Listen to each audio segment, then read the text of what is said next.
sekolah minggu GMI Makedonia, Jakarta. Taruh. Miko mana? Miko. Sandra, ada apa manggil aku? Kita jadi kan sekolah minggunya? Oh iya, teman-teman, kita sekolah minggu yuk. Kalau gitu, mari kita menyanyikan lagu Matahari Bersinar Terang.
Nah, semua adik-adik yang di rumah, kita akan memulai ibadah sekolah minggu kita hari ini. Semuanya tutup mata, lipat tangan, kita mau berdoa. Tuhan Yesus yang baik, kami bersyukur hari ini ada waktu bagi kami untuk ibadah sekolah minggu. Tuhan berkati ibadah sekolah minggu kami dari awal sampai dengan akhir. Dan juga Tuhan, kami mau memuji Tuhan. Kami mau mendengarkan firman Tuhan dan kami mau berdoa untuk setiap teman-teman kami. Tuhan berkati ibadah kami. Dalam nama Tuhan Yesus kami berdoa. Amin. Nah, kita mau memuji Tuhan lagi nih. Lagunya apa sih? Nah, kita ada lagu baru. Judulnya Halo Halo, Hello Hello, Ola Ola. Oh gitu. Ya udah, kita nyanyiin yuk. Lagunya pelan-pelan dulu ya.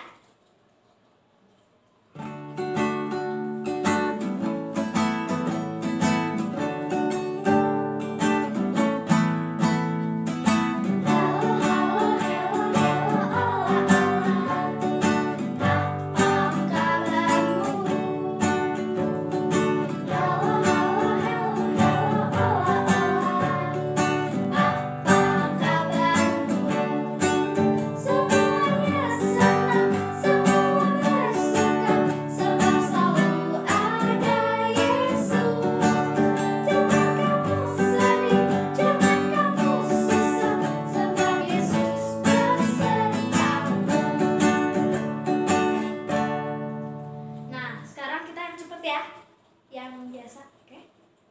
Musik.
Lagunya Kasih Yesus Indah-Indah. Oh indah.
Lagi sama aku Kenny di Kamu Perlu Tahu.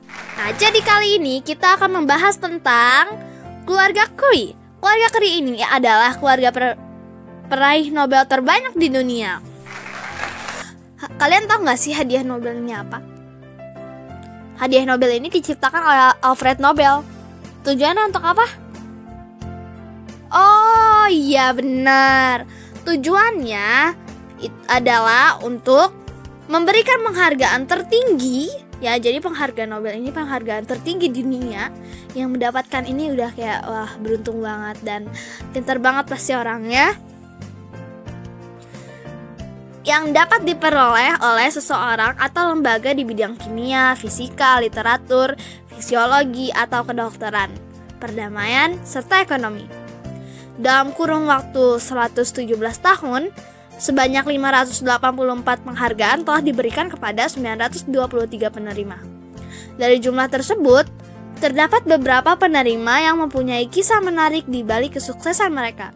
Salah satu di antaranya adalah keluarga Curie ini, yang 5 anggota keluarganya mendapatkan 4 hadiah Nobel. Wow, 1 hadiah Nobel aja itu udah senengnya kayak selangit gitu. Karena ini merupakan penghargaan tertinggi di dunia. Berarti orang yang mendapatkan ini itu berarti dia berjasa besar di dunia. Berikut kisahnya. Dalam sejarah hadiah Nobel, adanya suami istri yang mendapatkan penghargaan Nobel bukanlah sebuah kejadian yang langka. Tercatat ada beberapa pasangan suami istri yang pernah memperoleh penghargaan ini. Namun, yang membuat suami istri Curie menjadi istimewa adalah suami istri ini merupakan suami pasangan pertama yang meraih prestasi tersebut. Pierre dan Marie mendapatkan Nobel Fisika pada tahun 1903. Selain menjadi pasangan suami istri pertama yang meraih Nobel, Marie juga menjadi perempuan pertama yang mendapatkan hadiah Nobel. Unsur kimia bernomor atom 96 diberi nama curium untuk menghormati dan mengenang jasa keduanya di bidang radioaktif. Mary lahir di Polandia pada tanggal 7 November 1867, sementara Pierre lahir pada 15 Mei 1859 di Paris, Prancis. Keduanya dipertemukan di Paris dan menikah pada tanggal 26 Juli 1895. Fakta unik keluarga Curie lainnya adalah Marie Curie yaitu perempuan pertama dan satu-satunya yang mendapatkan 2 Nobel. Kan pada tahun 1898, Marie dan Pierre berhasil mengisolasi polonium. Itu yang membuat mereka mendapatkan hadiah Nobel yang tadi aku ceritakan, pasangan pertama itu. Nah, ini karya Marie yang membuatnya mendapat yaitu dia berhasil mengisolasi logam radium murni. Jadi Marie ini merupakan orang pertama dan perempuan satu-satunya yang berhasil mendapatkan 2 hadiah Nobel. Sampai sekarang dia masih perempuan satu-satunya. Dan dia juga satu-satunya orang yang mendapatkan 2 Nobel dalam 2 bidang sains yang berbeda. Wah, dia pintar banget ya. Maksudnya dia bisa mempelajari dengan detail dan benar dan meneliti 2 bidang sains yang berbeda, yaitu fisika dan kimia. Nah, gak cuman pasangan suami istri Pierre dan Marie ini yang mendapatkan hadiah Nobel, tapi tadi kan aku udah bilang anak-anaknya sama menantunya juga dapat. Nah, mereka punya 2 anak. Yang satunya namanya Irene dan yang satunya lagi namanya Eve. Irene ini sama suaminya yaitu Frederick mendapatkan Nobel di bidang kimia pada tahun 1935 atas penelitiannya mengenai sintesis unsur-unsur radioaktif. Nah, putri kedua Pierre dan Marie ini, Eve, dia tidak memilih sains sebagai bidang yang ditekuninya. Sedangkan mamanya, papanya, si Marie dan Pierre ini, juga kakaknya dan suami kakaknya ini, mereka semua di bidang sains. Tetapi si Eve ini dia lebih tertarik pada dunia tulis-menulis, jurnalistik, dan musik. Eve bekerja sebagai jurnalis dan juga menulis buku biografi sang ibu, si Marie ini, yang bernama Madame Curie. Pada tahun 1954, Eve menikah dengan Henry Jr. Henry ini juga punya hadiah Nobel. Si Henry ini mewakili UNICEF mendapatkan Nobel Perdamaian dan menjadi anggota keluarga Curie kelima yang berhasil mendapatkan hadiah Nobel. Itulah kisah keluarga Curie yang berhasil mendapatkan sejumlah hadiah Nobel. Kamu juga bisa seperti itu asalkan kamu belajar dan takut akan Tuhan. Terima kasih telah mendengarkan. Sampai jumpa minggu depan.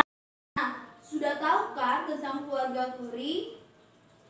Nah, kita mau lanjut firman Tuhan nih. Kita mau nyanyi lagu apa sih? Kita mau nyanyi lagu Aku Ingin Dengar Cerita. Oke.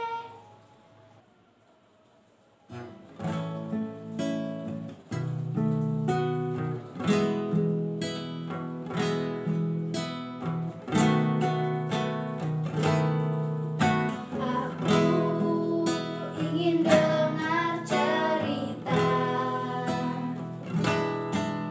tentang perbuatan Allah. Biarlah cerita itu tinggal dalam hatiku sampai selama-lamanya. Aku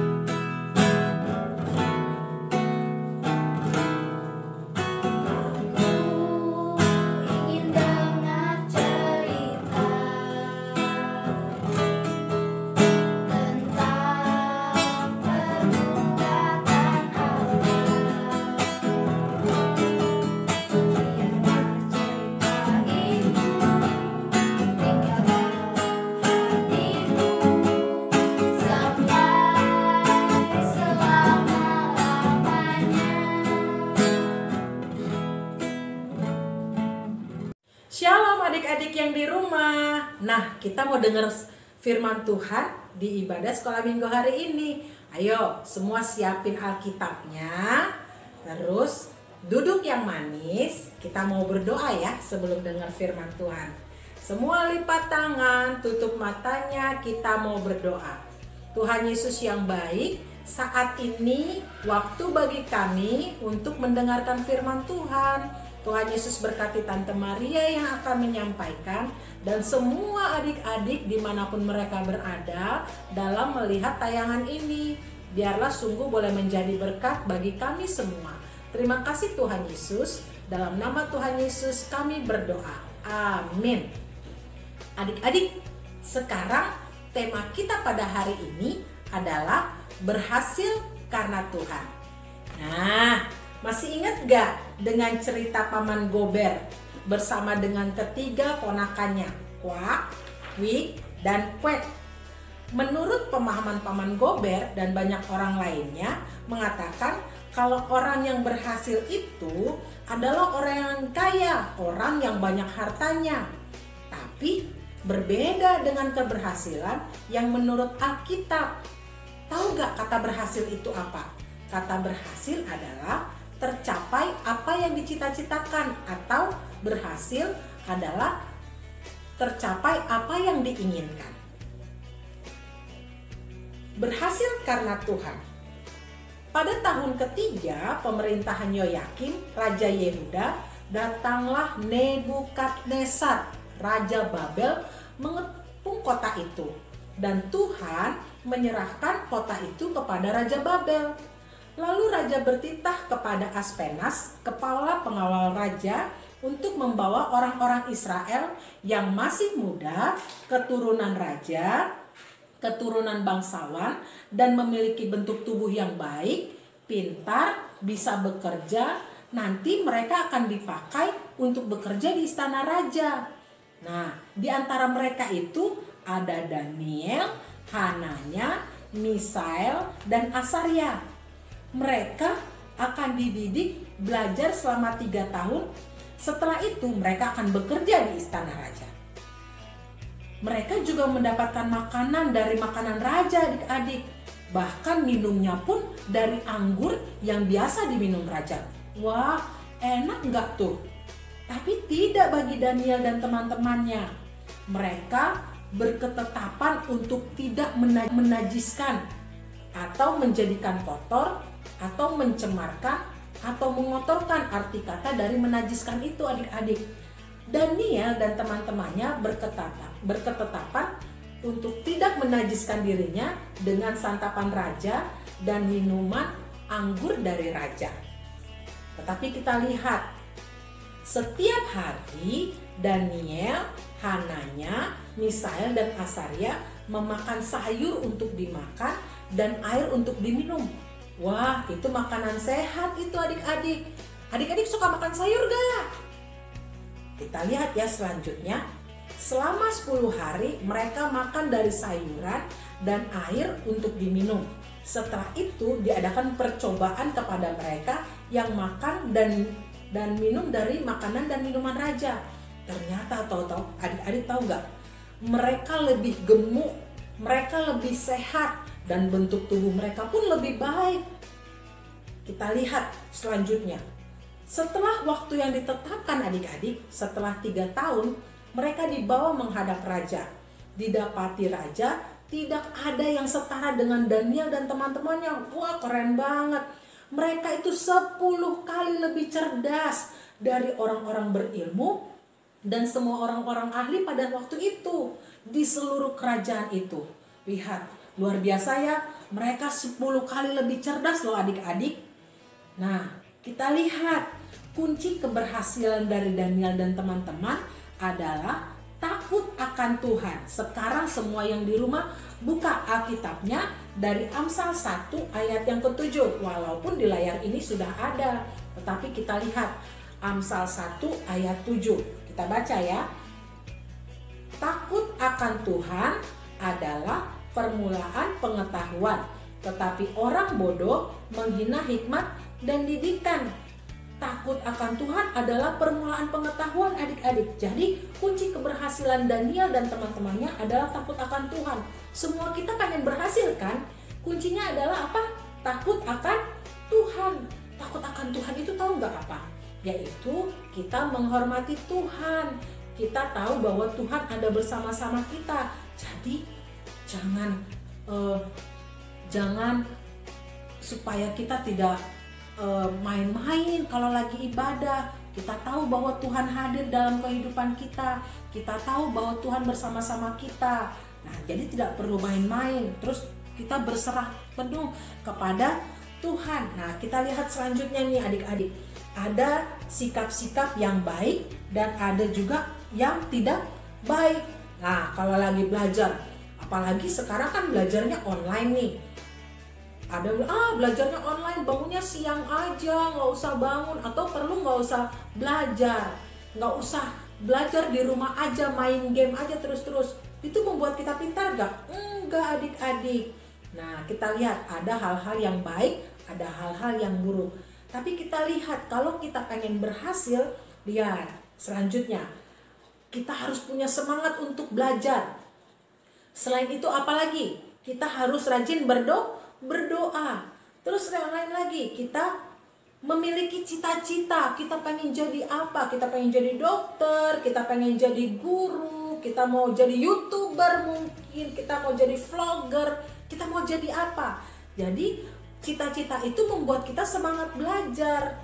Nah, selanjutnya lihat, jadi wisudawan. Kita jadi orang-orang yang berhasil dalam pendidikan. Setelah itu kita dapat membantu papa mama saat kita besar. Nah, berikutnya gambar yang di bawah, adik-adik bisa lihat mana yang tidak baik dan mana yang baik. Betul, ikutin ya perintahnya. Mana yang tidak baik disilangin deh. Kayaknya sudah tahu deh semuanya yang di bawah. Nah, adik-adik, hari ini kita belajar berhasil karena Tuhan, karena kita memiliki Tuhan Yesus. Kita memiliki sikap yang hormat, kita memiliki sikap yang patuh kepada Tuhan, kita memiliki sikap yang dengar-dengaran, baca firman Tuhan, berdoa, terus baca Alkitab. Nah, juga dengar-dengaran kepada papa dan mama. Juga ingat melakukan tugas-tugas yang diberikan oleh guru dari sekolah. Walaupun hanya dengan online, harus sabar dan kita harus juga berdoa. Tuhan, sampai kapan pandemi ini masih ada? Supaya kita berdoa supaya selesai, kita bisa sekolah lagi, ketemu dengan teman-teman yang lain, dan kita menjadi orang-orang yang berhasil karena Tuhan. Nah, adik-adik, hari ini kita sudah diberkati dengan tema berhasil karena Tuhan. Siapa yang ingin berhasil? Semua yang di rumah pasti ingin berhasil. Ingin menjadi anak yang pintar, ingin menjadi anak yang sukses, anak yang menjadi kebanggaan papa mama, juga kebanggaan Tuhan Yesus.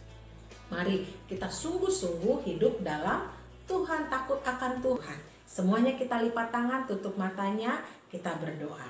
Tuhan Yesus yang baik, terima kasih. Kami rindu ingin seperti Daniel yang berketetapan hati untuk tidak melakukan hal-hal yang tidak menyenangkan hati Tuhan.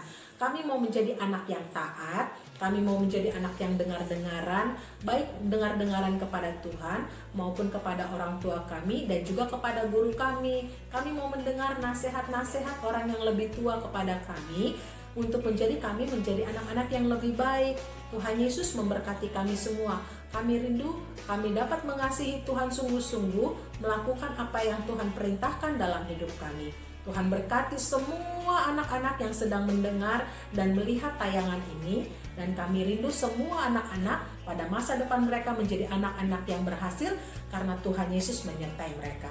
Tuhan, kami sudah selesai sekolah minggu. Tuhan berkati setiap anak-anak dan biarlah kami menjadi semangat dalam belajar. Kami semangat sungguh-sungguh belajar untuk kami boleh memberikan yang terbaik untuk kemuliaan Tuhan. Terima kasih Tuhan Yesus. Dalam nama Tuhan Yesus kami berdoa. Amin. Nah, ibadah kita sudah selesai. Dadah, Tuhan Yesus memberkati.